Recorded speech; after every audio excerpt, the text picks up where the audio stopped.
cruel millionaire forced his new cleaner to attend a luxurious event to humiliate her. However, when she arrived, everyone was left speechless. Andrew Carter leaned back in his leather chair, the city skyline glittering through the floor-to-ceiling windows of his office. His empire stretched as far as the eye could see, both figuratively and literally, from high-end real estate to luxury brands. Andrew Carter was a name synonymous with power and prestige. But anyone who worked for him knew there was another side to the man: cold, calculating, and utterly unyielding. In his world, people were tools, and he made no effort to hide it. If you weren't useful, you were disposable. It didn't matter if you were the top executive or the janitor cleaning the hallways of the Carter estate. Respect was something Andrew demanded, never gave. This morning, as he walked through his sprawling mansion, the staff froze in place, their gazes fixed on the ground. Andrew's presence was a shadow they tried to avoid. His sharp features and tailored suit made him look every bit the untouchable billionaire he believed himself to be.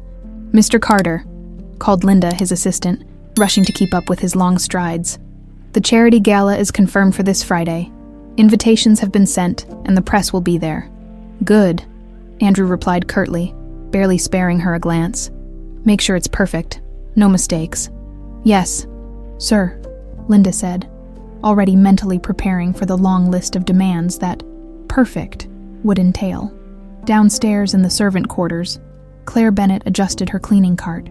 It was her first week at the Carter estate, and she was already learning the unspoken rules: stay invisible, keep quiet, and never draw attention to yourself. Clare wasn't one to complain. She was used to hard work, having grown up in an orphanage where chores were part of survival. Her small frame and unassuming presence made it easy for her to blend into the background, which suited her just fine. As she dusted the library's ornate shelves, Clare caught sight of Andrew entering the room. She quickly averted her gaze, pretending to focus on her work. "You missed a spot," he said, his voice cutting through the silence. Clare froze for a moment before turning to him. "I'll fix it right away, sir." Andrew's eyes lingered on her for a second longer than usual. There was something about the way she carried herself, calm, composed, almost dignified, that irritated him.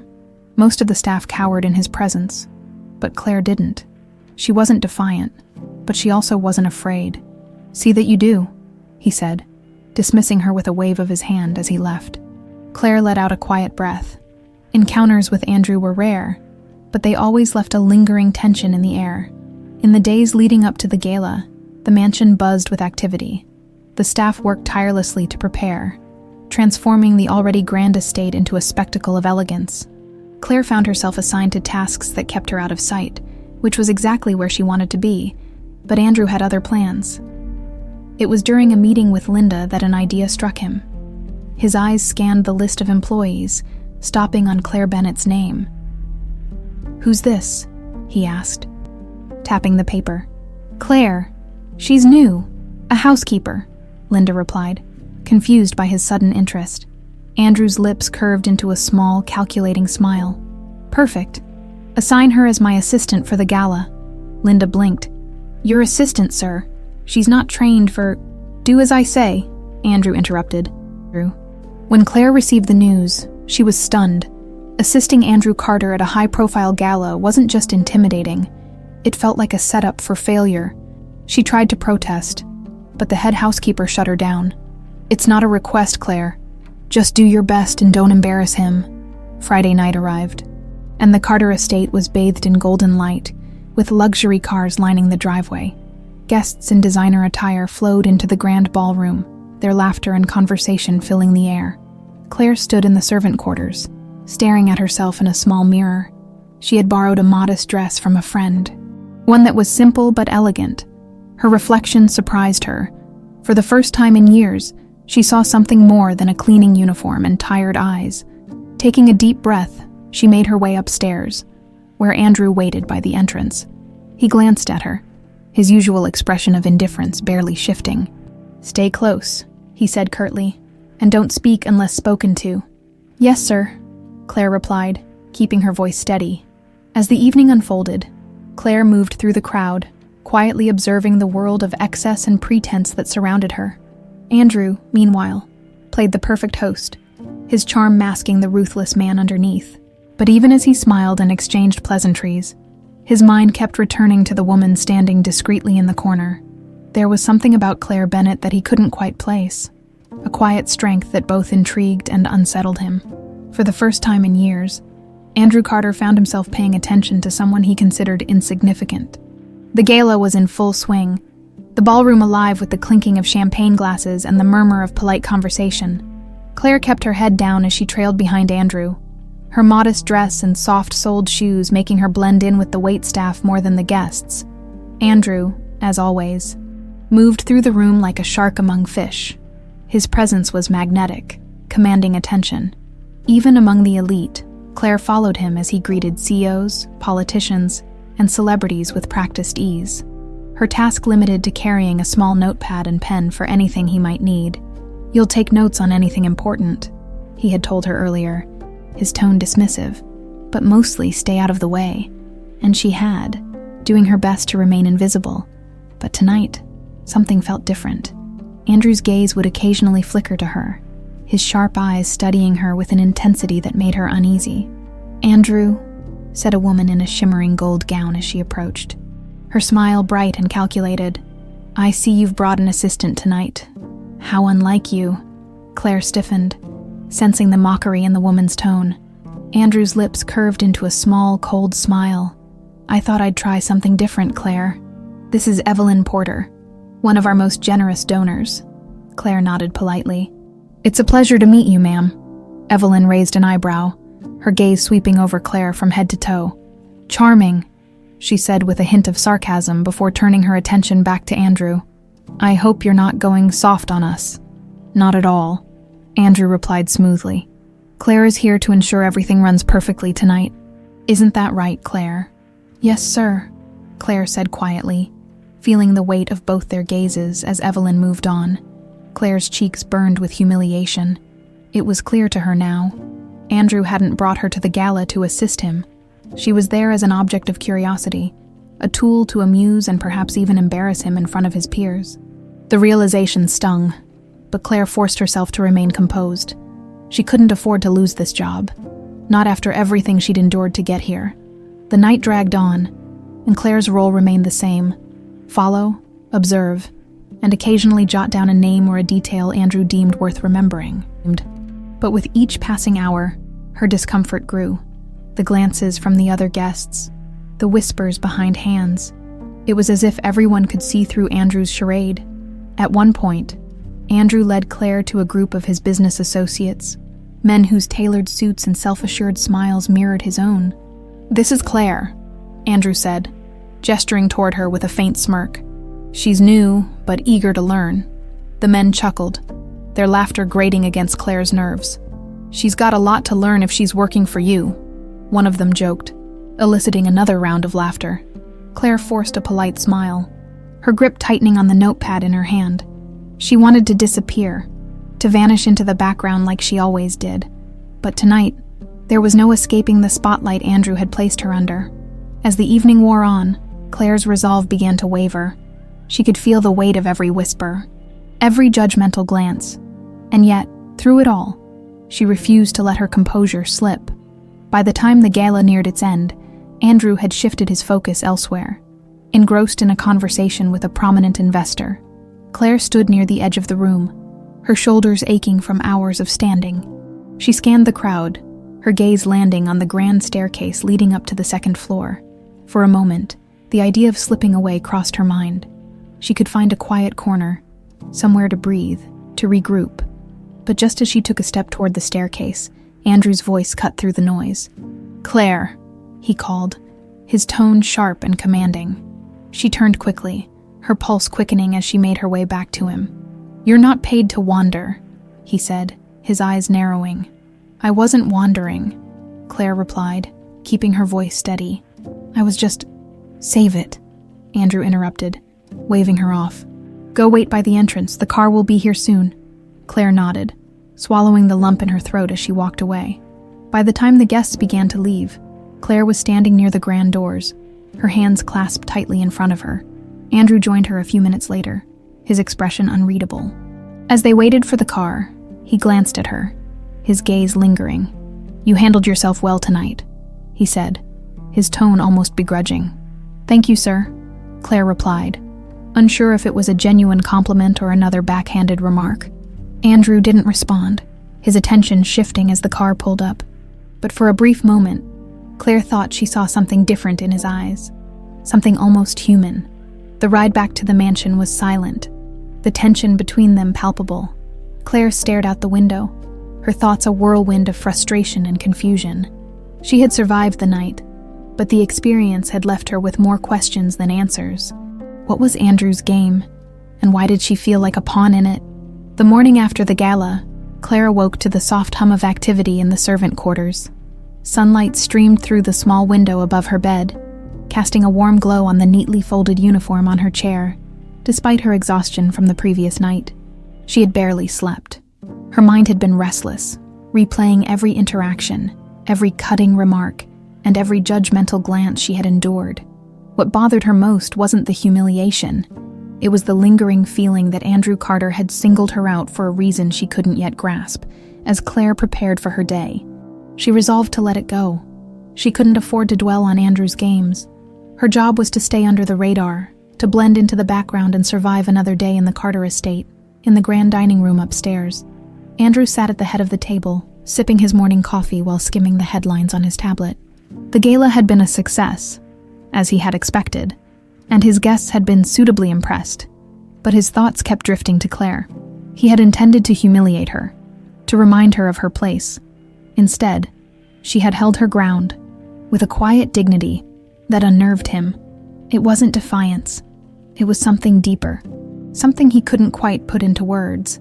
"Sir," Linda's voice broke through his thoughts. She stood by the doorway, clipboard in hand. "What is it?" Andrew asked without looking up. "The board meeting is scheduled for this afternoon, and the Bennett girl has requested a shift change for tomorrow.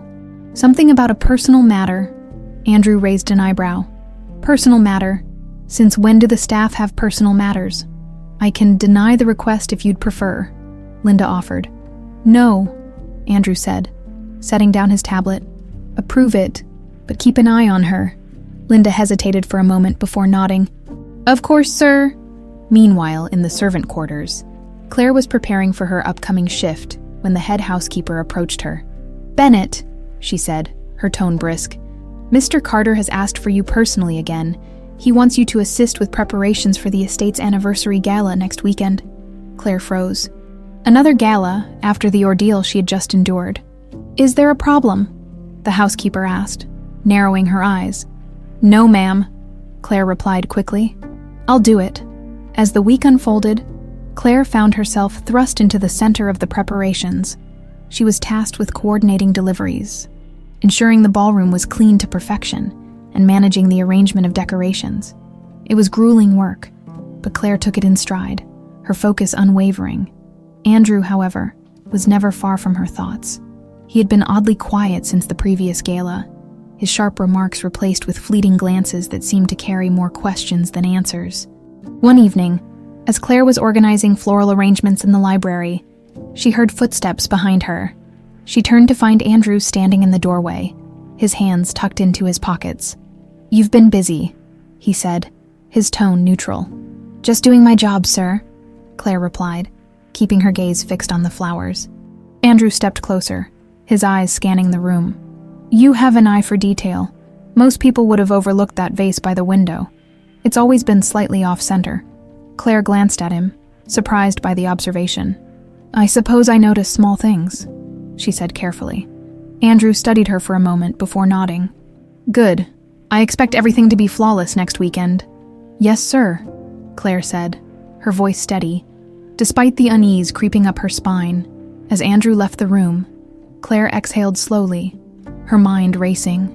There was something different about him lately, something she couldn't quite put her finger on. It was as if he were watching her, waiting for something. The next day, Clare found herself assigned to oversee the catering arrangements. The kitchen staff bustled around her, their movements a blur of efficiency as they prepared sample menus for Andrew's approval. "Bennett," Andrew's voice called from the doorway. Clare turned quickly, nearly dropping the clipboard in her hands. "Yes, sir." "I need you to accompany me to the tasting," he said, his tone leaving no room for argument. Clare followed him into the tasting room, where a long table was set with meticulously plated dishes. Andrew gestured for her to sit, his expression unreadable. "Tell me what you think," he said, motioning toward the plates. Clare hesitated, unsure of what he wanted. "Sir, I don't think my opinion—" "Just try it," Andrew interrupted, his patience clearly thinning. Clare picked up a fork and sampled one of the dishes. The flavors were rich and complex, but she couldn't shake the feeling that this was some kind of test. "It's good," she said simply, setting the fork down. Andrew leaned back in his chair, studying her with an intensity that made her skin prickle. "Good isn't enough. Be specific." Clare frowned, caught off guard by his insistence. "The seasoning is balanced, but the texture could use more contrast. The sauce is a little heavy." Andrew's lips twitched into a faint smile. "Interesting." For a brief moment, there was silence between them, heavy with unspoken thoughts. Then, without another word, Andrew stood and left the room, leaving Clare to wonder what game he was playing. As the week drew to a close, the preparations for the gala were nearly complete, but Clare couldn't shake the feeling that something was building, an undercurrent of tension she couldn't quite name, and through it all, Andrew Carter's watchful eyes never strayed far. The night of the anniversary gala arrived with a flurry of activity. The Carter estate was a masterpiece of grandeur, its expansive grounds illuminated by golden lights that danced in the crisp evening air. Guests began arriving in sleek black cars, stepping out in designer gowns and tailored suits. Every detail of the evening had been meticulously planned, and Clare, as one of the key staff members behind the scenes, felt the weight of the responsibility. She stood in the servant quarters, staring at herself in the mirror. The dress she wore wasn't one of her plain uniforms. It was the same elegant gown she had worn to the previous gala, a dress that had belonged to her late mother. Adjusting the hem and smoothing out imaginary wrinkles, Clare took a deep breath, steadying herself. "You can do this," she murmured under her breath. The head housekeeper's voice called her name sharply from the hall. "Clare, Mr. Carter is waiting. Get upstairs now." Hurrying out of the room, Clare made her way to the grand entrance where Andrew stood. He looked as poised and untouchable as ever, his black tuxedo tailored to perfection. His piercing gaze swept over her, pausing briefly before he nodded. "Stay close tonight," he instructed. "You'll be assisting me directly." "Yes, sir," Clare replied, keeping her voice neutral as they stepped into the ballroom. The grandeur of the event unfolded before them. The space was filled with the glittering elite, their conversations punctuated by bursts of laughter and the clinking of glasses. The chandeliers cast a soft glow over the room, creating an atmosphere of opulence and excess. Clare followed Andrew as he moved through the crowd, greeting guests and exchanging pleasantries with practiced ease. For the most part, she remained silent, holding a notepad and pen to jot down any instructions he might give. But as the night wore on, Clare couldn't help but notice the glances she was attracting. At first, she thought it was her imagination, but as she passed groups of guests, she caught snippets of hushed conversations. "She looks just like her," one woman whispered, her voice laced with intrigue. "Do you think it's possible?" another asked, her tone skeptical. Clare's heart raced as the murmurs grew louder. She glanced at Andrew, who seemed unbothered, his focus entirely on his guests. It wasn't until they stopped near a group of family acquaintances that Andrew's demeanor shifted. A man in his 60s, with graying hair and a sharp suit, narrowed his eyes as he looked at Clare. "Andrew?" the man said, his voice carrying an edge of disbelief. "Who is this young lady?" Andrew glanced at Clare briefly before answering. "Clare Bennett. She's one of the staff here at the estate." The man's expression darkened. "She's more than that, isn't she?" Clare felt a chill run down her spine. She opened her mouth to speak, but no words came out. "What are you implying, James?" Andrew asked, his tone suddenly guarded. James took a step closer, his eyes never leaving Clare. "She looks just like Elizabeth. You can't tell me you don't see it." At the mention of the name, Clare's breath caught. Elizabeth. It wasn't a name she recognized, but the weight it carried was unmistakable. Andrew's jaw tightened, his gaze flickering to Clare before returning to James. "Elizabeth has been gone for years. Don't start with your conspiracies." "It's not a conspiracy," James insisted. "Look at her, Andrew. The resemblance is uncanny, by now. Others had begun to notice the exchange. The murmurs in the room grew louder, guests craning their necks to get a better look at Clare. Feeling overwhelmed, Clare took a step back. "I don't know what this is about, but..." "Enough," Andrew said sharply, cutting her off. He turned to James, his eyes cold. "This isn't the time or place for this conversation." James raised his hands in mock surrender. "Fine, but you can't ignore the truth forever." The tension was palpable as Andrew led Clare away from the crowd, his grip on her arm firm but not harsh. Once they were out of earshot, he stopped abruptly and turned to face her. "What do you know about your family?" he demanded, his tone low but intense. Clare blinked, startled by the question. "Not much," she admitted. "I grew up in an orphanage. My mother, she died when I was very young. I don't even know my father's name." Andrew's eyes narrowed as he studied her, as if searching for something hidden beneath the surface. "And the dress. Where did you get it?" Clare hesitated before answering. "It belonged to my mother. It's the only thing I have left of her." For a moment, Andrew said nothing, his expression unreadable. Then he took a step back, running a hand through his hair. "This can't be a coincidence," he muttered to himself. "What are you talking about?" Clare asked, her voice laced with frustration. Andrew looked at her, his piercing gaze filled with something Clare couldn't quite decipher. Fear, regret, or perhaps both. "Elizabeth Carter was my sister. She disappeared years ago, but before she did, she told me she was pregnant." The words hung in the air, heavy and unshakable. Clare felt her knees weaken, her mind racing to make sense of what she had just heard. "Are you saying—" she began, but the words trailed off as the weight of the implication sank in. Andrew didn't respond, but the look in his eyes said everything. The silence that stretched between Andrew and Clare felt suffocating. Her mind churned with questions she couldn't yet form into words. Elizabeth Carter, pregnant, disappeared. How could any of this connect to her? "I need answers," Clare finally said, her voice steadier than she felt. "Why do you think I have anything to do with your sister?" Andrew regarded her, his expression guarded yet contemplative. For once, his usual arrogance seemed tempered by something more human. A flicker of doubt, perhaps even vulnerability. "Let's not jump to conclusions," Andrew said, his tone clipped. "But there are coincidences here that can't be ignored. Your resemblance to Elizabeth, the fact that you grew up in an orphanage, and now this dress. This dress was my mother's," Clare interrupted, gripping the fabric protectively. "It's all I have left of her. If you're suggesting it connects me to your family, then prove it." Andrew straightened, his usual commanding presence returning. "Fine, follow me." Clare hesitated, but eventually fell into step behind him, as he led her through the sprawling halls of the Carter estate.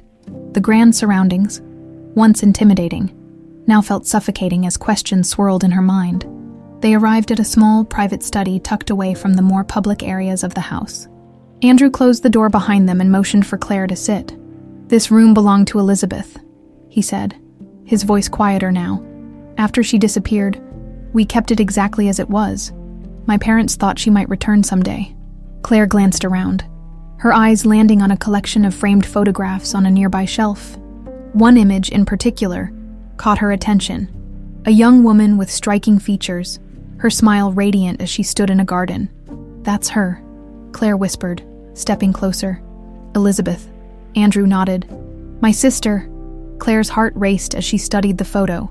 The resemblance was undeniable, not just to herself, but also to the faint memories she had of her mother. "Why did she disappear?" Clare asked, turning to Andrew. He exhaled, leaning against the edge of the desk. "Elizabeth was always headstrong, willing to defy our parents' expectations. When she found out she was pregnant, she refused to reveal the father's identity. Our parents didn't approve. There were arguments, ugly ones. And then, one day, she was gone." Clare's chest tightened. "And you just let her leave?" Andrew's expression darkened. "You think I didn't try to find her? I searched for years, but it was like she vanished into thin air.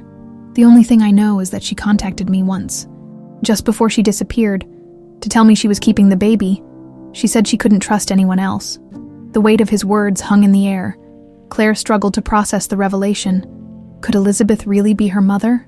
If so, what had happened to her? "There's something else," Andrew said, pulling her from her thoughts.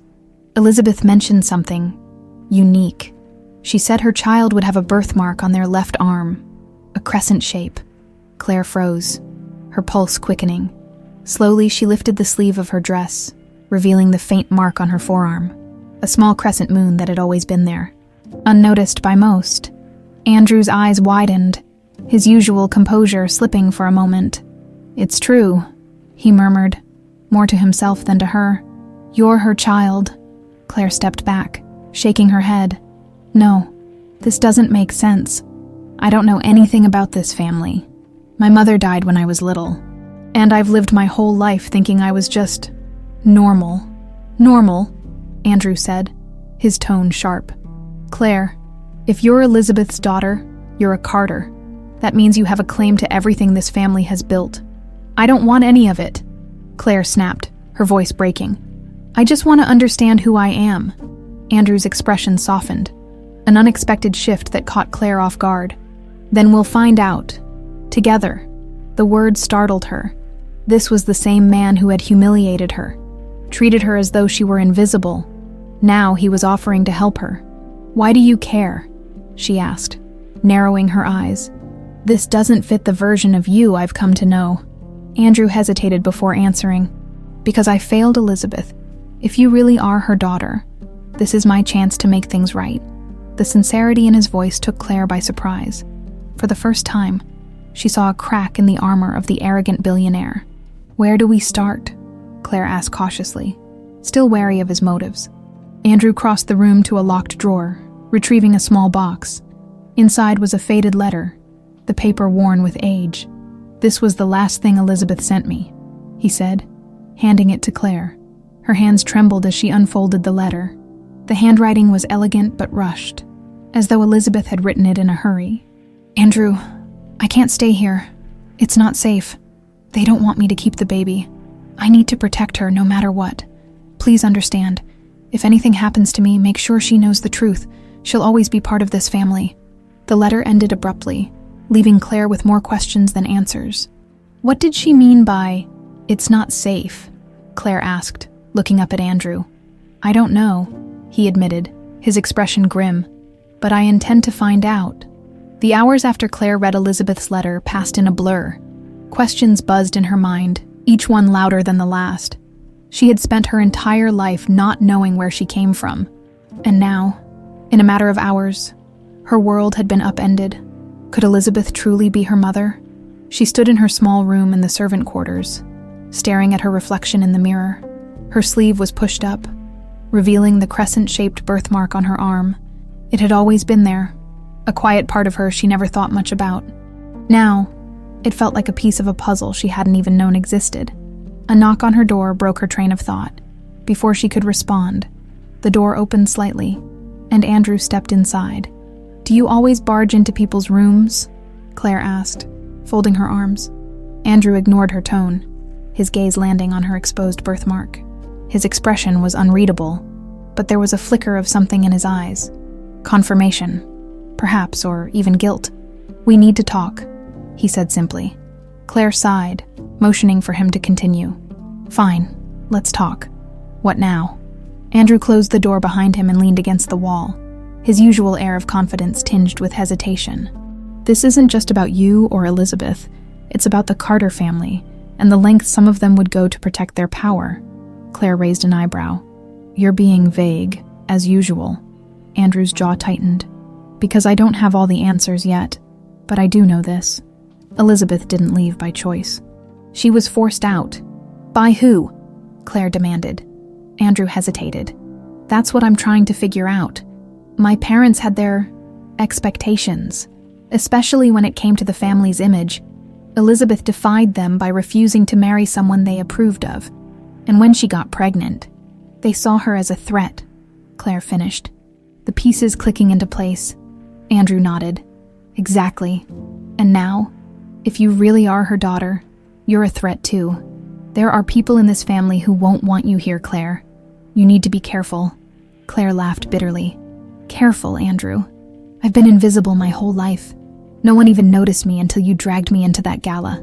Andrew stepped closer, his tone firm. "You're not invisible anymore. They'll notice you now, and that makes you a target." Claire's stomach churned at his words. She had always prided herself on her ability to stay out of the spotlight, to avoid drawing attention. Now it seemed that anonymity was slipping away. "What do you suggest I do?" she asked, her voice quieter now. Andrew considered her for a moment before answering. "Stay close to me. I'll protect you." Claire couldn't help but scoff. "You? Protect me? That's rich.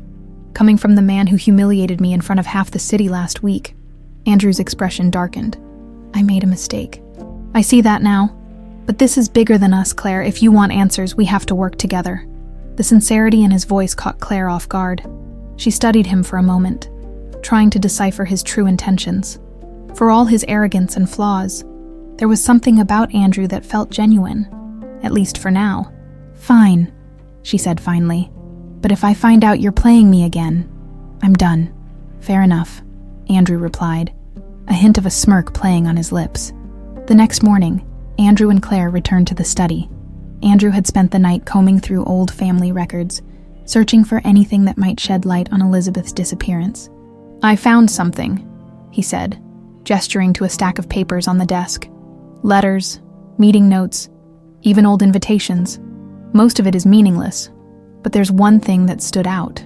Claire leaned over the desk, her eyes scanning the document he pointed to. It was an old ledger, listing financial transactions made by the Carter family decades ago. One entry, dated shortly after Elizabeth's disappearance, caught her attention. "What's this?" she asked, pointing to the entry. "A large sum of money transferred to a private investigator," Andrew explained. "The timing is too convenient to be a coincidence. Someone was paying to track Elizabeth." Claire frowned. "But why would they do that if they wanted her gone?" Andrew shook his head. "That's what we need to figure out. Whoever this investigator was, they might have answers." Claire stared at the ledger, her mind racing. "Do you think they're still alive?" "There's only one way to find out," Andrew said, already reaching for his phone. Over the next few hours, Andrew made a series of calls, using his extensive network to track down any leads on the investigator. By late afternoon, he had a name and an address: James Howell, a retired private investigator now living in a quiet suburb outside the city. "Let's go," Andrew said, grabbing his coat. Claire hesitated. "Now what if he doesn't want to talk?" Andrew smirked. "Everyone talks when you know how to ask." As they drove to Howell's address, Claire's nerves began to fray. She couldn't shake the feeling that they were stepping into something much larger than either of them had anticipated. When they arrived at the modest house, Andrew knocked on the door with the confidence of a man used to getting what he wanted. An older man with sharp eyes and a wary expression answered, his gaze flickering between Andrew and Claire. "What do you want?" Howell asked gruffly. Andrew didn't hesitate. "We're here to talk about Elizabeth Carter." Howell's expression hardened. For a moment, Claire thought he might slam the door in their faces, but instead, he stepped aside and gestured for them to enter. "You'd better come in," he said, his tone laced with unease. The interior of James Howell's home was modest, but well kept. The walls were lined with bookshelves, and the faint smell of coffee lingered in the air. As Claire and Andrew stepped inside, Howell gestured toward the worn-out couch in the living room. "Make yourselves comfortable," he muttered, though his tone suggested he wasn't thrilled to have them there. Andrew, ever composed, took a seat, while Claire hesitated before perching on the edge of the couch. Her nerves were on edge, and she could feel Howell's scrutinizing gaze darting between her and Andrew. "You've got 5 minutes," Howell said, settling into a chair across from them. "What's this about Elizabeth Carter?" Andrew leaned forward, his elbows resting on his knees. "You worked for my family decades ago, shortly after my sister Elizabeth disappeared. There was a substantial payment made to you. I want to know why." Howell's jaw tightened, his eyes narrowing. "That's a long time ago. I don't see how it's any of your business now." "It's my business," Andrew replied coolly, "because I believe Elizabeth's disappearance wasn't voluntary, and because this is her daughter." He gestured toward Claire, whose breath caught at the mention of her connection to Elizabeth. Howell's gaze shifted to Claire, his sharp eyes studying her intently. For a moment, his hardened demeanor seemed to crack. "Her daughter," he repeated, his voice softening. Claire nodded, her hands clasped tightly in her lap. I don't know much about my past, she admitted, but everything points to Elizabeth being my mother. If you know anything, please, I need to know. Howell let out a long sigh, leaning back in his chair. I remember the case, he said finally. Your father, your grandfather, that is, hired me to track Elizabeth down after she left. He claimed it was out of concern, but I didn't buy it. There was something off about the whole thing. What do you mean by off?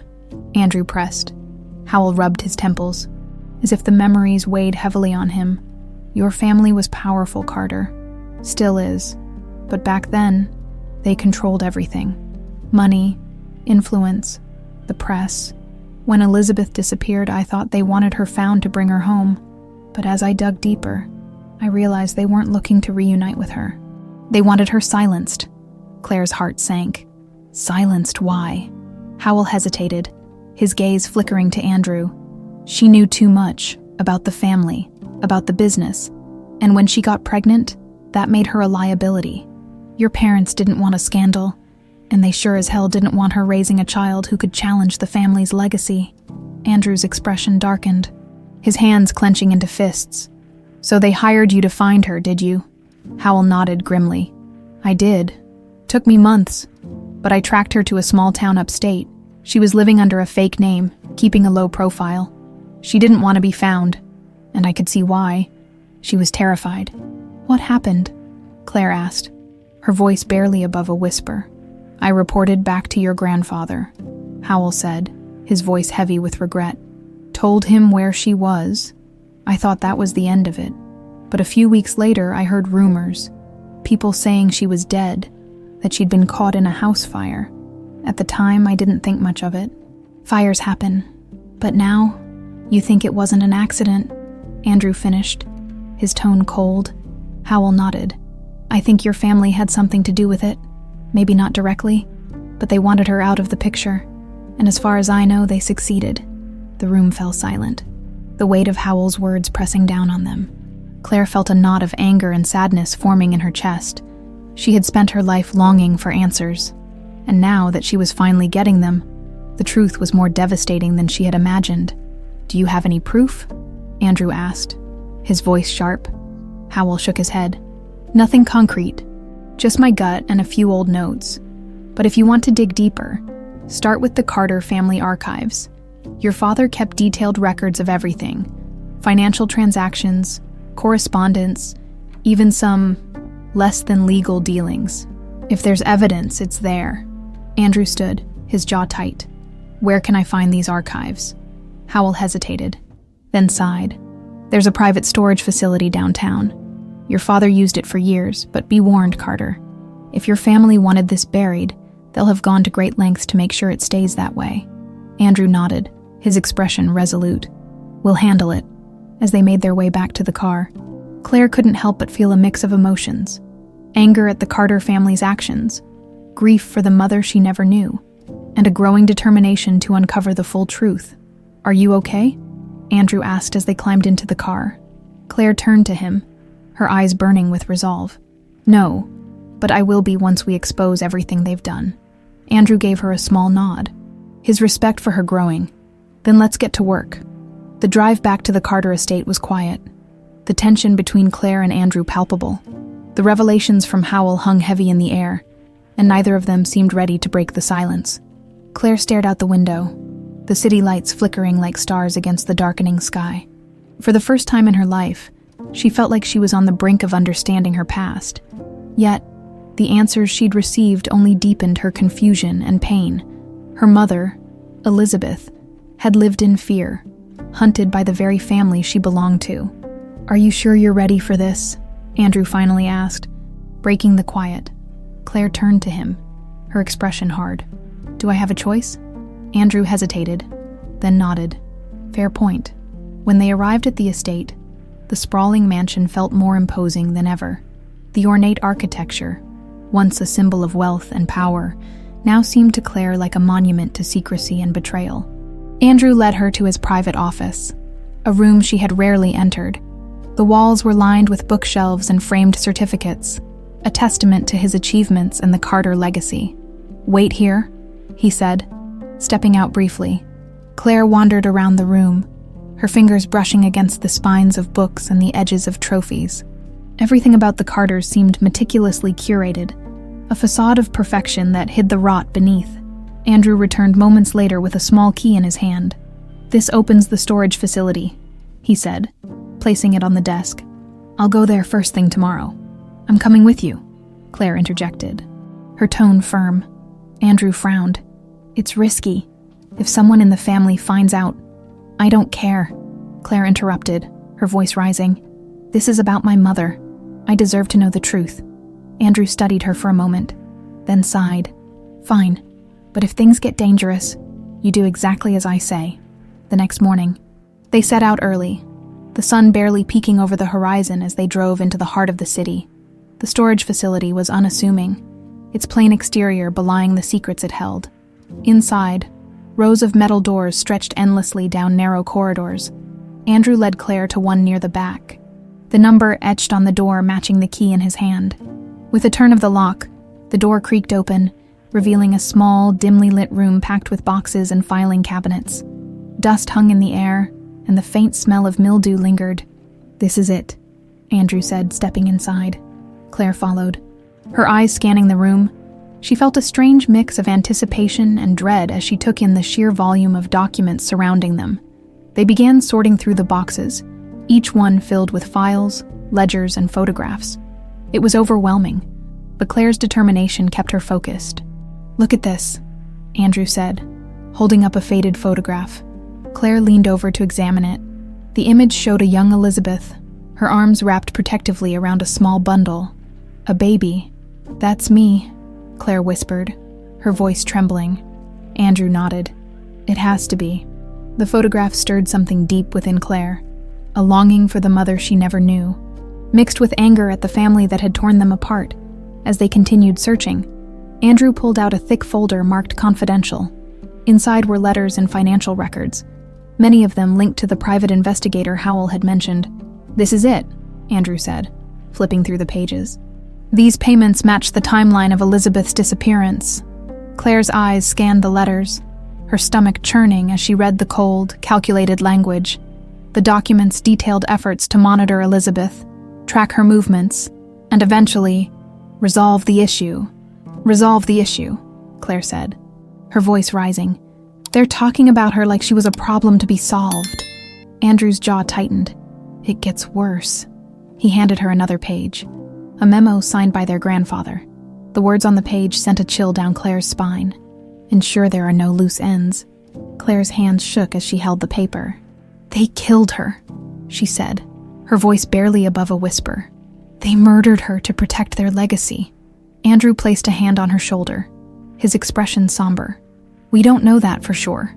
Claire pulled away, her eyes blazing. "Don't we? Look at this, Andrew. Your family treated her like a threat, like she was disposable. And now, they'll do the same to me if they find out who I am." Andrew didn't argue. He knew she was right. The Carters had always been ruthless, willing to do whatever it took to protect their power. "We need to get this out of here," he said, gesturing to the files. "If anyone finds out we've been here, they'll come after us," Claire finished, her voice steady despite the fear coursing through her. They worked quickly, packing the most incriminating documents into a bag. Claire's mind raced as she thought about what they had uncovered. Her mother's life had been stolen from her, and now it was up to Claire to make sure the truth came to light. As they left the storage facility, the weight of their discovery settled heavily on their shoulders. Claire glanced at Andrew, her resolve hardening. "I won't let them get away with this," she said firmly. Andrew nodded, his expression grim. "Neither will I." Back at the Carter estate, Claire and Andrew sat in his private office, the bag of incriminating documents placed squarely on the desk between them. The silence was heavy, the weight of their discovery pressing down on both of them. Claire broke the silence first, her voice steady but laced with anger. "We have everything we need to expose them, don't we?" Andrew leaned back in his chair, rubbing his temple. "We have enough to make them nervous, but bringing this to light isn't going to be simple. The Carters don't go down without a fight."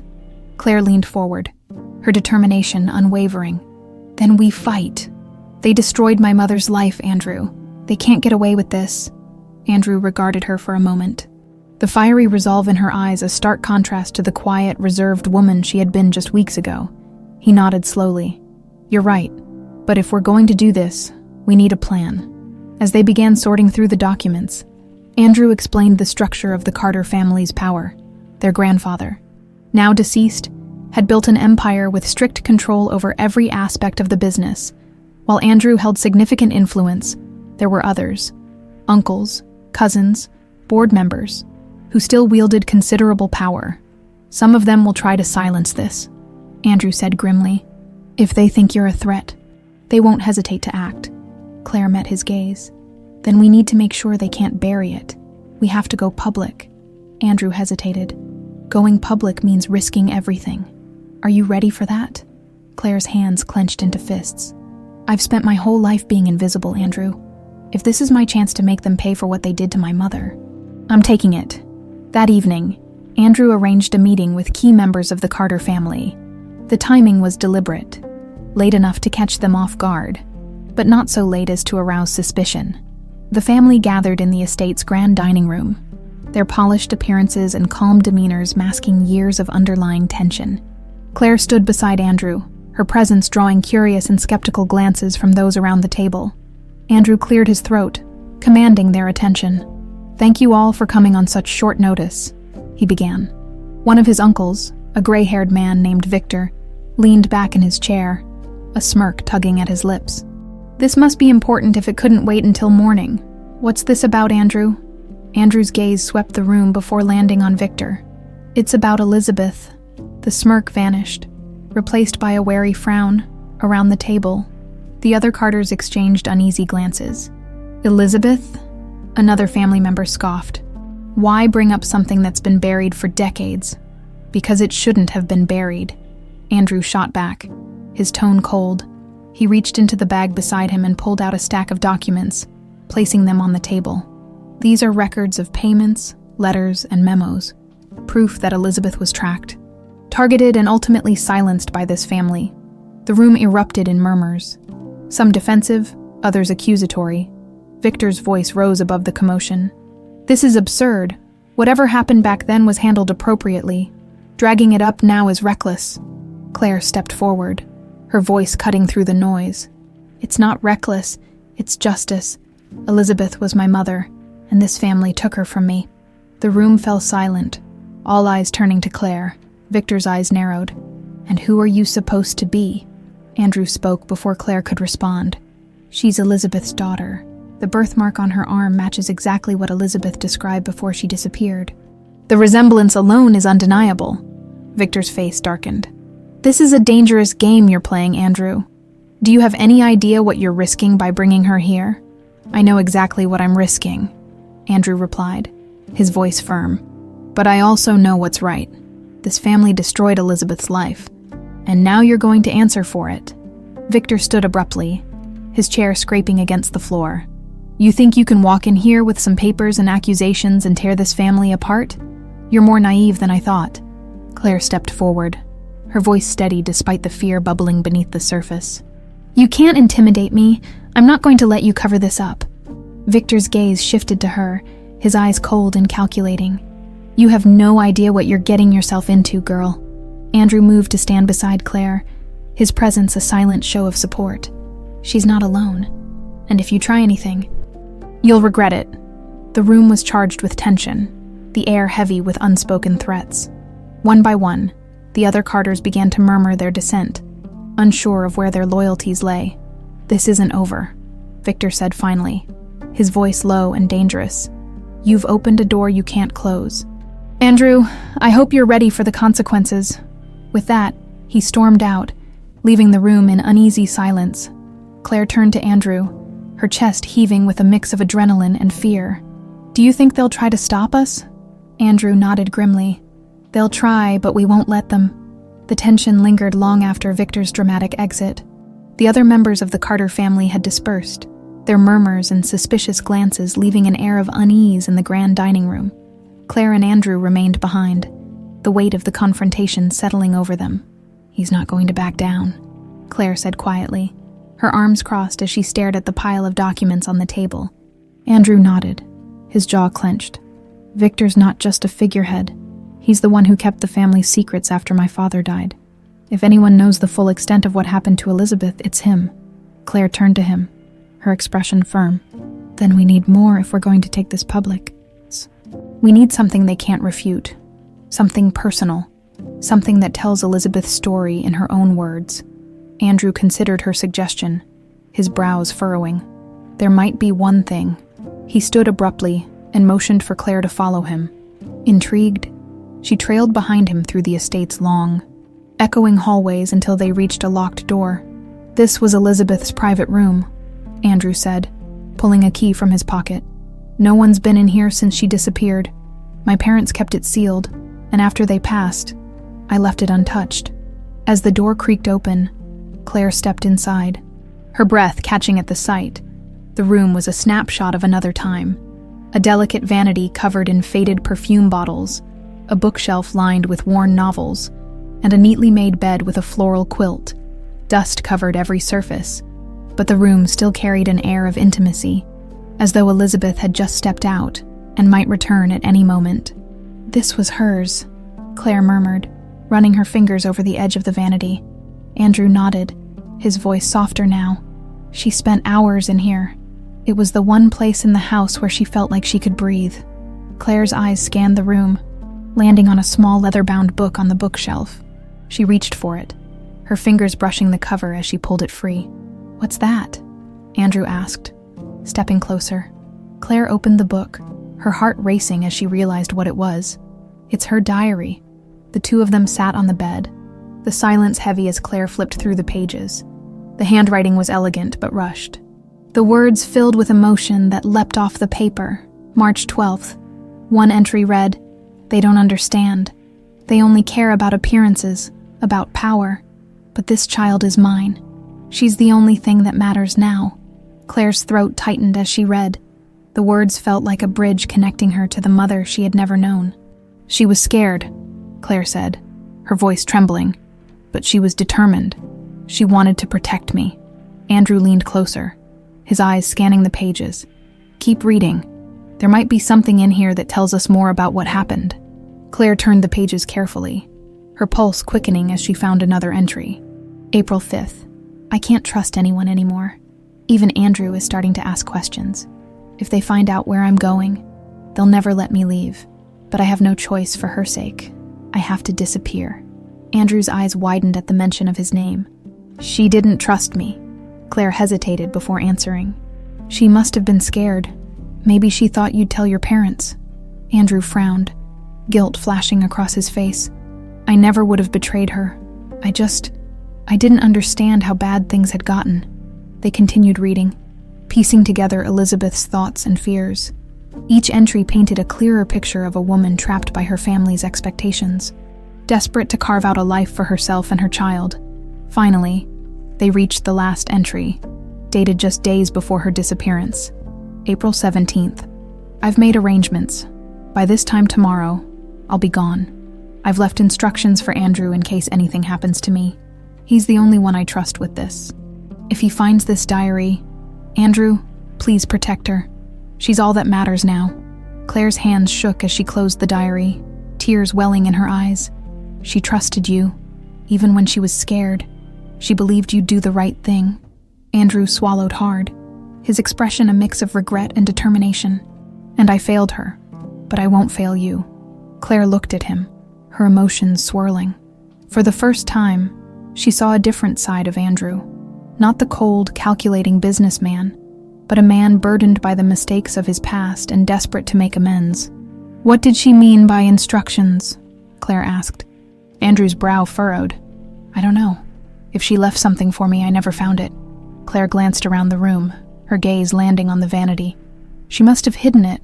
Somewhere she knew you'd find it if you looked." They began searching the room, carefully examining every drawer and crevice.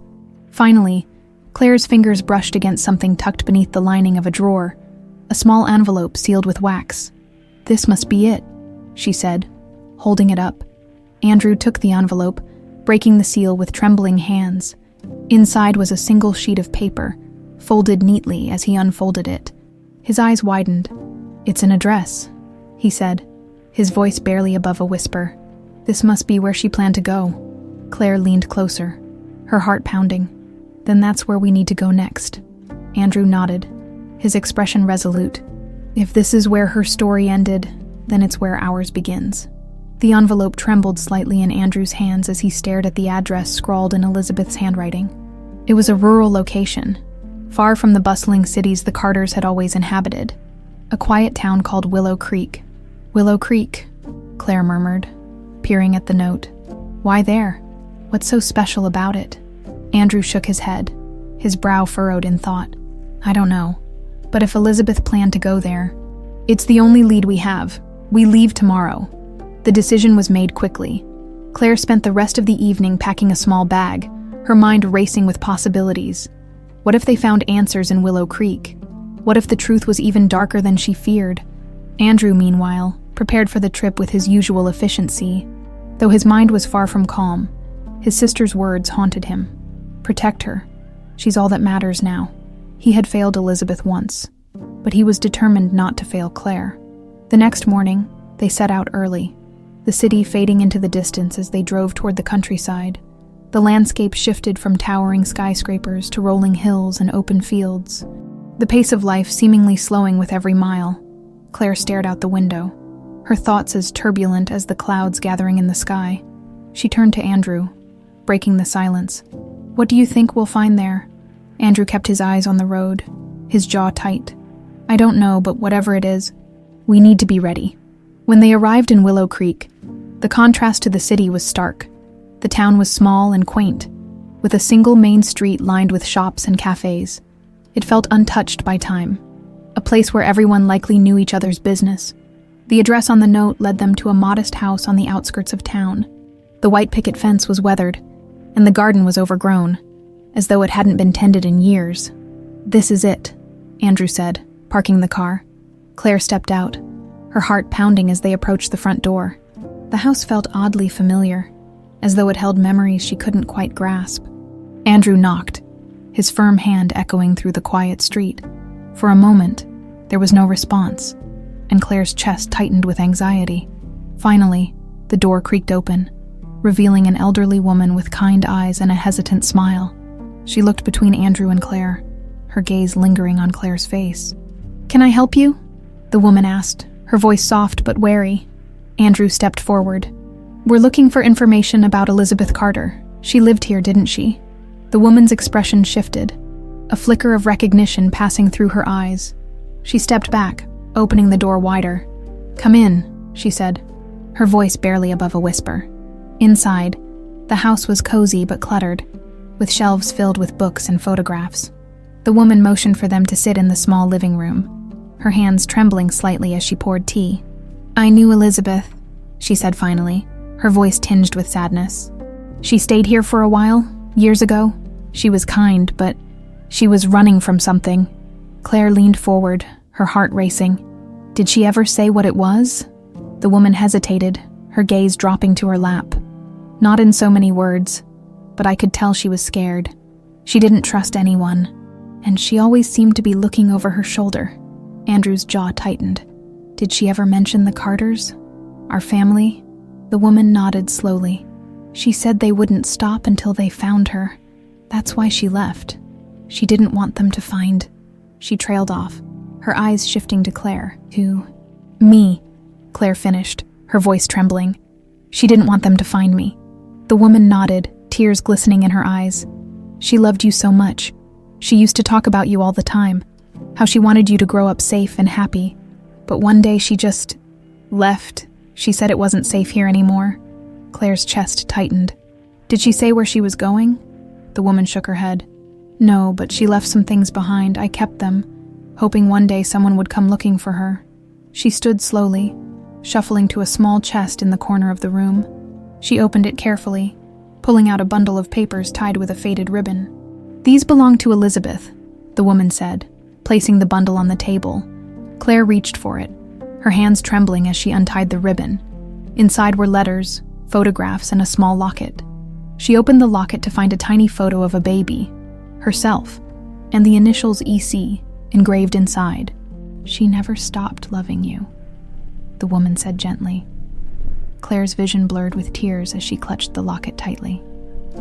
"Thank you," she whispered. Andrew, who had been silently observing, leaned forward. "Do you know who might have been after her? Anyone who came looking for her here?" The woman hesitated, her expression darkening. "There was a man. He came asking questions not long after she left. I didn't trust him. He had a cruel look in his eyes. I think he worked for your family." Andrew's fists clenched. "Victor." Claire turned to him, her voice trembling. "What do we do now?" Andrew's eyes were cold, his resolve firm. "We find him, and we make him tell us everything." The drive back from Willow Creek was heavy with unspoken tension. Claire clutched the locket tightly in her hand, her emotions a whirlwind of grief and determination. Each piece of information they had uncovered seemed to bring them closer to the truth. Yet the shadow of the Carter family loomed larger than ever. Andrew remained silent, his hands gripping the steering wheel tightly. His mind raced, piecing together the fragments of Elizabeth's story. Victor's involvement was becoming more evident, and the implications were darker than he had anticipated. "Victor knew where she was," Andrew said finally, his voice cutting through the quiet. "That man the woman mentioned. It had to be one of his people." Claire turned to him, her expression hard. "Then why didn't he act sooner? If he wanted to get rid of her, why wait?" Andrew frowned. Maybe he was waiting for the right moment. Or maybe she slipped away before he could do anything. Either way, he'll have answers. By the time they returned to the Carter estate, night had fallen. The mansion was quiet, but the tension inside was palpable. Claire and Andrew retreated to his office, spreading the contents of the bundle from Willow Creek across the desk. Among the letters and photographs, one note stood out. It was a hastily written message, addressed to no one in particular. "They're closing in. I don't have much time. If you find this, protect her, please." Claire stared at the note, her heart aching. "She knew," she murmured. "She knew they wouldn't stop." Andrew exhaled sharply, running a hand through his hair. "And she was right. Victor won't stop now either. Not with everything we've uncovered." As if on cue, Andrew's phone buzzed on the desk. He picked it up, his brow furrowing as he read the screen. "It's Victor," he said, his tone grim. "He wants to meet." Claire's stomach tightened. "Do you think he knows what we're planning?" Andrew nodded slowly. "He's too smart not to. This isn't a coincidence. He's trying to get ahead of us." "Are you going to go?" Claire asked, her voice steady despite the fear creeping in. "I have to," Andrew said, "but I'm not going alone." The meeting was set for the next afternoon at a private club in the heart of the city. The exclusive location, with its mahogany-paneled walls and hushed atmosphere, was a familiar setting for high-stakes conversations among the elite.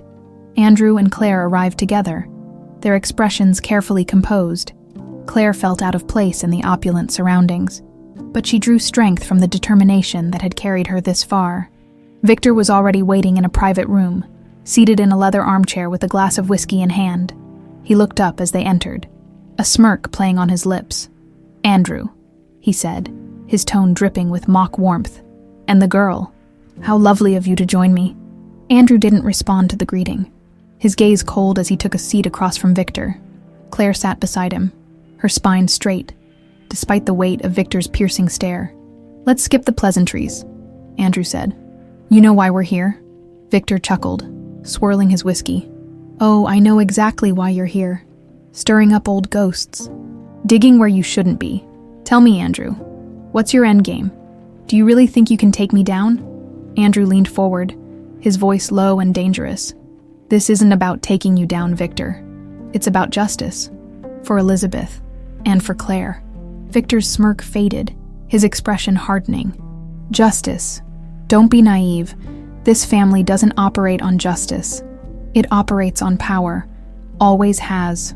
Always will. Elizabeth knew that, and she made her choice. She was a liability, and liabilities get dealt with."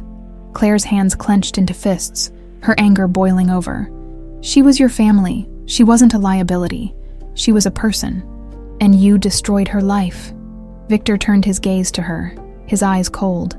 "You think you know the truth, little girl, but you're just a pawn in this game. You always were." Andrew stood abruptly, his chair scraping against the floor. "Enough. You can keep trying to intimidate her, but it won't work. We have proof, documents, records, everything we need to expose what you did."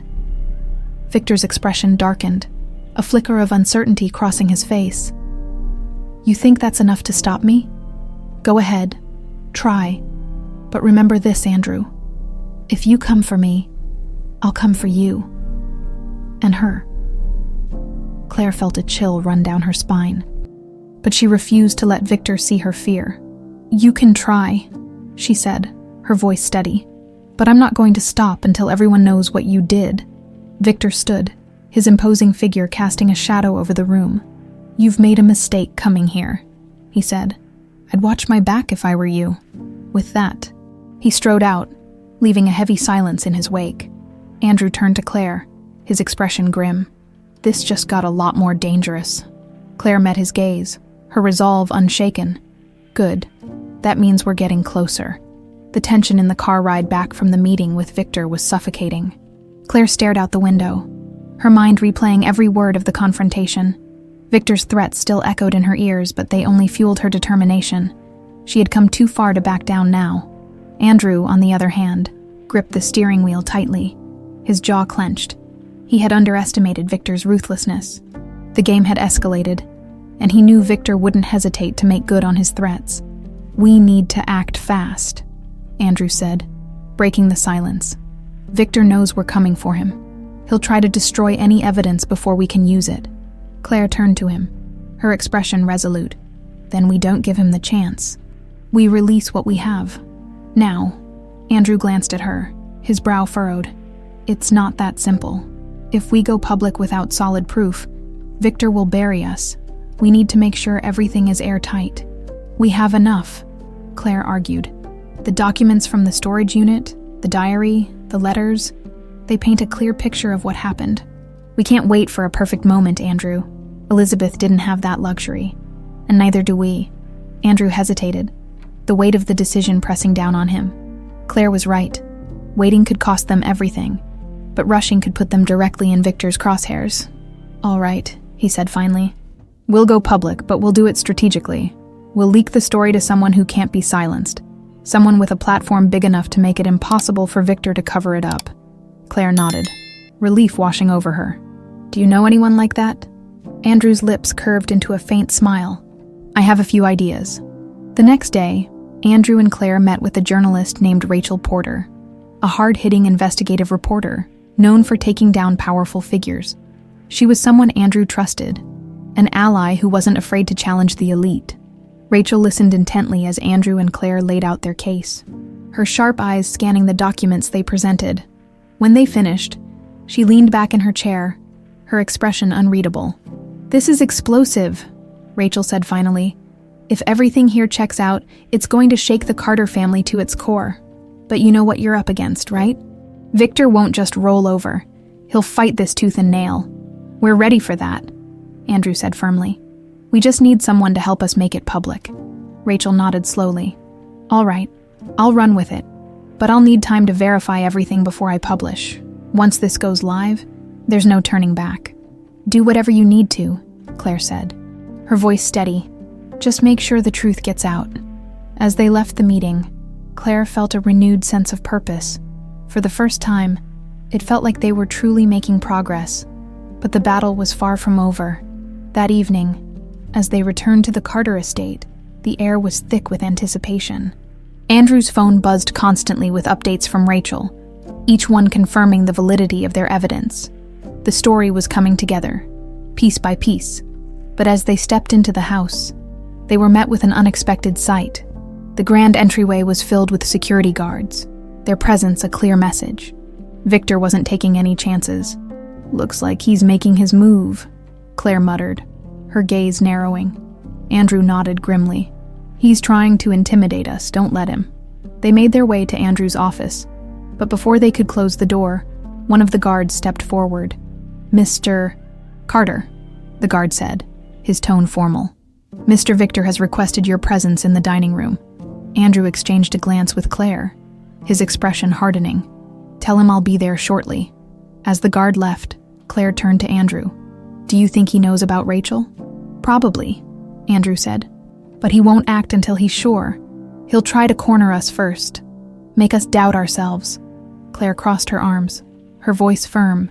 "Then let's not give him the satisfaction." When they entered the dining room, Victor was seated at the head of the table, his expression smug. The tension in the room was palpable, the silence broken only by the faint clink of ice in Victor's glass. "Andrew," Victor said smoothly, gesturing for him to sit. "Clare, join me." Andrew remained standing, his arms crossed. "If you have something to say it." Victor chuckled, his gaze shifting to Clare. "Bold, isn't he, just like your mother?" Clare's jaw tightened, but she didn't respond. Victor leaned back in his chair, his smirk fading. "You've made a mistake, Andrew. Both of you. You think you can take me down with a few old documents and some sob story about Elizabeth. This family was built on power, and power doesn't crumble so easily. We're not here to play your games." "Victor," Andrew said coldly, "the truth is coming out, whether you like it or not." Victor's eyes narrowed, his voice dropping to a dangerous tone. "You're playing with fire, Andrew. You're dragging this family's name through the mud, and for what? To avenge someone who's been gone for decades." "It's not about vengeance," Clare said, her voice steady. "It's about justice, and you can't stop it." Victor stood abruptly, his chair scraping against the floor. "We'll see about that." As he stormed out of the room, Andrew turned to Clare, his expression grim. "It's starting. He's going to push back, hard." Clare met his gaze, her resolve unshaken. "Then we'll push harder." Victor's ominous departure hung over the Carter estate like a storm cloud. Clare and Andrew knew the clock was ticking. The documents had been handed off to Rachel, and soon the world would know the truth about Elizabeth's disappearance and the family's dark secrets. But Victor's threats were not idle. Clare sat in Andrew's office, her hands tightly clasped as she stared at the pile of evidence they had collected. "Do you think he'll try to stop the story before it breaks?" Andrew nodded grimly. "If he can. Victor has connections everywhere. Media, law enforcement, even politics. But Rachel's careful. She'll release the story all at once, to every major outlet. He won't be able to contain it." "Good," Clare said, her voice hard. "He shouldn't have the chance to bury it, like he did with her." Andrew placed a hand on her shoulder, his touch surprisingly steady. "We're almost there, Clare, but we have to be ready for whatever comes next." The next morning, the Carter estate was unusually quiet. The tension in the air was palpable, and the presence of Victor's security guards only added to the unease. Andrew spent hours on the phone, coordinating with Rachel and his legal team, while Clare prepared herself mentally for the storm they were about to unleash. By midday, the first headline broke. "Carter family scandal. New evidence points to foul play in Elizabeth Carter's disappearance." It was followed by another. "Secrets of the Carter dynasty. A daughter's quest for justice." Within hours, the story was everywhere. News outlets dissected the documents, speculated on the implications, and debated the Carter family's future. Photographs of Elizabeth, Clare, and the incriminating records were splashed across screens and newspapers, and the public response was immediate. Clare watched the coverage from Andrew's office, her emotions a mix of triumph and apprehension. The world finally knew the truth, but she couldn't shake the feeling that Victor was already plotting his next move. "Rachel did it," Andrew said, walking into the room with a satisfied expression. "The story's everywhere. Victor can't suppress it now." Clare nodded, her gaze fixed on the screen. "But he won't go quietly. You know that, right?" Andrew's smile faded. "I know, which is why we need to be prepared." Later that evening, as the sun dipped below the horizon, the tension in the estate reached its breaking point. A knock on the door interrupted the uneasy calm, and a guard entered the room. "Mr. Carter," he said, his tone clipped. "Victor is here. He's demanding to see you." Andrew exchanged a glance with Clare, his expression darkening. "Send him to the library." Clare followed Andrew as they made their way to the Grand Library, the ornate room now a battleground for the family's power struggle. Victor stood by the fireplace, his expression cold and calculating. "Enjoying your moment in the spotlight," Victor said, his voice dripping with sarcasm. You've made quite the spectacle of yourself. And this family." Andrew crossed his arms, his gaze unwavering. The truth needed to come out. "You can't intimidate us anymore." "Victor." Victor's eyes flicked to Clare, his lips curling into a sneer.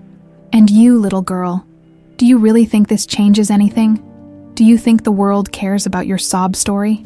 Clare stepped forward, her chin held high. "It's not about me. It's about her. Elizabeth deserved better. And so do I." Victor's smirk faded, replaced by a glimmer of frustration. "You think you've won? This family was built on power, on control. You've thrown a wrench into the machine, but it won't stop. You'll see." Andrew's voice was sharp. "You're done, Victor. The world knows what you did. You can try to spin it. But the evidence speaks for itself." Victor took a step closer, his voice lowering to a dangerous tone. "You think evidence is enough? This family doesn't survive by following the rules. You've crossed a line, Andrew, and there's no coming back." Clare felt a chill run down her spine, but she stood her ground. "You're right. There's no going back. That's why we're moving forward. Without you." Victor's eyes narrowed, his fists clenching at his sides. "You have no idea what you've unleashed. But don't worry. You'll find out soon enough." With that, he turned and stormed out of the room, his footsteps echoing down the hallway. Clare exhaled slowly, her shoulders tense. "Do you think he'll try something?" Andrew nodded, his expression grim. "He's desperate, and desperate men are dangerous." As the night wore on, the fallout from the story continued to ripple through the media. Allies of the Carter family began to distance themselves, and questions about the family's future dominated the news cycle. In the quiet of the estate, Clare and Andrew sat together, their exhaustion evident. "Do you regret it?" Clare asked softly. Andrew shook his head. "No. For the first time in years, I feel like I'm doing something right." Clare managed a small smile. "Me too, but it's not over, is it?" Andrew met her gaze, his voice steady. "Not yet, but we're closer than ever." The morning after the story broke, the Carter estate was a shadow of its former self. What once symbolized unshakable power now seemed fragile under the weight of scandal. The media frenzy had reached its peak, with reporters camped outside the gates, eager for a glimpse of the family in turmoil. Clare watched the chaos from a second-story window, her heart heavy with a mixture of triumph and dread. The world finally knew the truth about Elizabeth, but the cost of exposing it was becoming increasingly clear. Andrew entered the room, his phone pressed to his ear. His expression was tense, his voice low as he spoke to someone on the other end. "No, we're not issuing a statement yet. Let them speculate. The more noise they make, the harder it'll be for Victor to spin this." He ended the call and turned to Clare, his shoulders sagging slightly. "Rachel just sent me another update. Victor's trying to discredit the story, but it's not working. Too many people are backing it up now." Clare nodded, her gaze still fixed on the reporters outside. "Good. Let him scramble. He deserves it." Andrew stepped closer, his tone softening. "You did it, Clare. You honored Elizabeth. She'd be proud of you." Clare looked at him, her eyes glistening. "We did it. And we're not done yet." Before Andrew could respond, there was a knock at the door. A guard entered, his expression urgent. "Mr. Carter, there's been a breach in the estate's security system. We believe it's Victor." Andrew's jaw tightened, his entire demeanor shifting. "Where is he now?" "We believe he's headed to the library," the guard replied. Claire's heart raced as she exchanged a glance with Andrew. Without a word, they both hurried down the hall, their footsteps echoing against the marble floors. When they reached the library, the door was ajar, and the sound of papers rustling filled the air. Andrew pushed the door open, revealing Victor standing by the desk, rifling through the documents they had gathered. "Looking for something?" Andrew asked, his voice cold. Victor turned, his expression dark. "You've gone too far, Andrew. This little stunt of yours is tearing the family apart." Andrew stepped into the room, his presence commanding. "The family tore itself apart when it turned on Elizabeth. You don't get to play the victim now." Victor slammed a fist on the desk, his frustration boiling over. "You don't understand. Everything I did was to protect this family. Elizabeth was a threat. And now you've made her daughter one too." Clare stepped forward, her voice steady despite the fear coursing through her. "You didn't protect anyone, Victor. You destroyed lives to hold on to power, but it's over now. Victor's gaze shifted to her, his eyes narrowing. You think you've won because you exposed some dirty secrets. You have no idea what you're up against. This family doesn't survive by playing fair. Andrew moved to stand beside Claire, his expression unyielding. That's where you're wrong. This family doesn't survive without accountability. And for the first time, it's going to face it. Victor sneered, his fists clenching. You think you're some kind of hero? You've made enemies, Andrew. You've put a target on her back and yours. Andrew's voice was calm but firm. If you're threatening us, you'd better make good on it, because as of today, you're done. The board will remove you. The media will destroy you, and the law will take care of the rest. Victor's smirk faltered, a flicker of uncertainty crossing his face. You think you can just cut me out? I built this family's empire. I'm the only reason it still stands. And now you're the reason it's falling apart, Claire said, her voice sharp.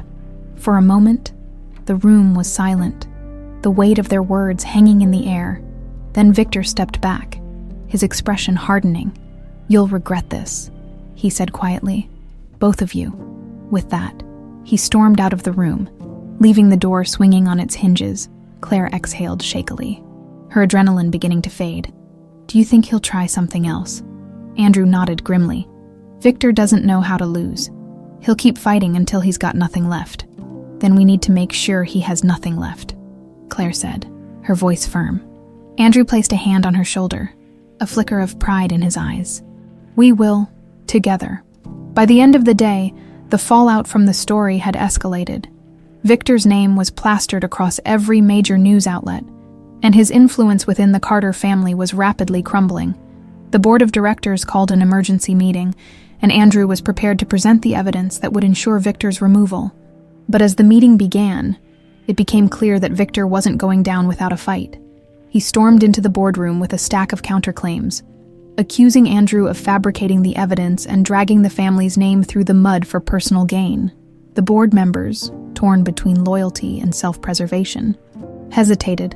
The room buzzed with tension as Andrew stood to address them. This isn't about loyalty or appearances, he said, his voice steady. It's about doing what's right. Elizabeth was betrayed by this family, and Victor has been covering it up for years. If you turn a blind eye now, you're just as guilty as he is. Claire, seated in the back of the room, watched as Andrew's words resonated with the board. One by one, the members began to speak up, their voices growing louder in support of accountability. When the vote was cast, the decision was unanimous. Victor was removed from his position, and an investigation into his actions was launched immediately. As the board adjourned, Claire and Andrew exchanged a look of relief. For the first time, it felt like justice was within reach. We did it, Claire said quietly. Andrew nodded, a small smile breaking through his usual stoicism. We did, but there's still more to do. The morning after Victor's removal, the Carter estate was unusually calm. The media frenzy outside the gates had begun to dwindle as the story shifted focus to Victor's downfall and the sweeping changes within the family. Inside, the weight that had hung over Claire and Andrew for weeks began to lift, replaced by a tentative sense of hope. Claire stood in the garden, the cool morning air brushing against her skin. She held the locket tightly in her hand, her gaze fixed on the horizon. For the first time, she felt like she could breathe. Andrew approached quietly, his steps crunching against the gravel path. You've been out here for a while, he said, his voice softer than usual. Claire turned to him, a small smile playing on her lips. Just needed some air. It's a lot to process. Andrew nodded, his expression thoughtful. It's over now. Victor's gone, and the board is backing the reforms.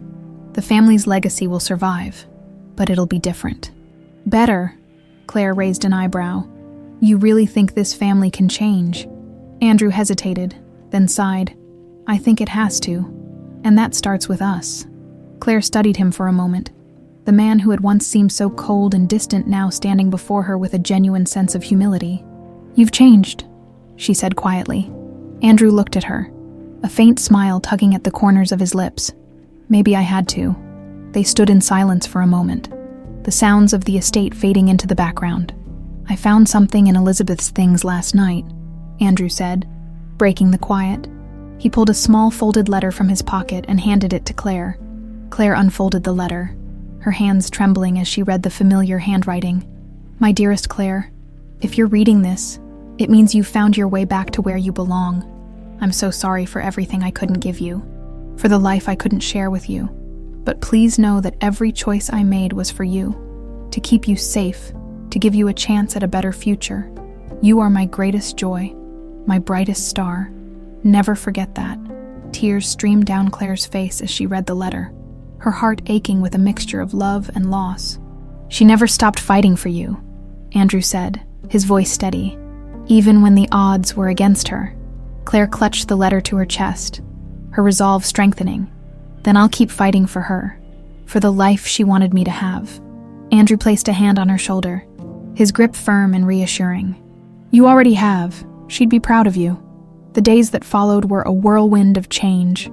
Victor's departure from the family's leadership sent shockwaves through the business world, and Andrew worked tirelessly to stabilize the company while implementing reforms to ensure transparency and accountability.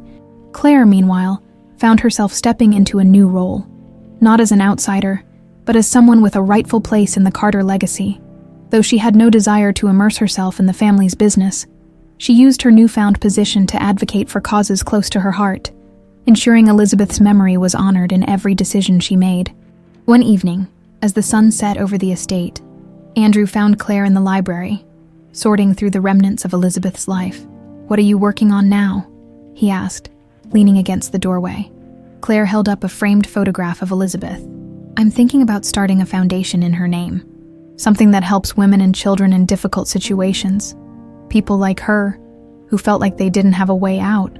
Andrew smiled, a genuine warmth in his expression. "She'd love that." Clare nodded, her gaze softening as she looked at the photograph. "It's the least I can do. She gave everything for me. It's time I start giving back." Andrew stepped into the room, his tone lighter. "Well, if you need funding, I know a guy." Clare laughed, the sound breaking through the weight of the past few weeks. "I'll keep that in mind." As the estate began to settle into its new rhythm, Clare and Andrew stood side by side, looking out over the grounds. The garden, once a place of solitude and reflection, now felt like a symbol of growth and renewal.